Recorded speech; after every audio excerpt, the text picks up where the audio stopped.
আব্বা আব্বা আসতে আর পারবো না, পরীক্ষা শেষ। কে বাবা কি আছে? সমস্যা কি তোর? লেখাপড়া করবো না কে? লেখাপড়া আমার ভালো লাগে না, ওই লেখাপড়া করতে পারবো না, আমার ঘৃণা লাগে লেখাপড়া। আর তোমার লেখাপড়া কোনো ভালোই লাগে না। কি হচ্ছে তুমি?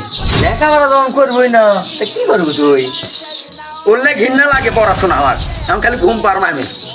এক সপ্তাহে গিয়ে তোর একটা ব্যবস্থা লওয়াই লাগি। रुको जरा सबर करो। যা তোর সব মিটে দিছি, তুই এখন সারা জীবন জানি ঘুমা। ये सब क्या देखना पड़ रहा है। তোর কথা শুনে আমার ঘৃণা লাগিছিল। এখন সারাদিন হলে ঘুম পা, সারা জীবন ধরে ঘুম পা। হ্যালো গাইস, যাই হোক ভিডিও একটু খারাপ কোয়ালিটি আছে, সমস্যা নাই। আপনারা পাশে থাকেন, লাইক কমেন্ট শেয়ার করে দেন, সমস্যা নেই। পরবর্তীতে আমরা যতদূর পারি ভালো কোয়ালিটি ভিডিও দেব, আপনারা পাশে থাকেন।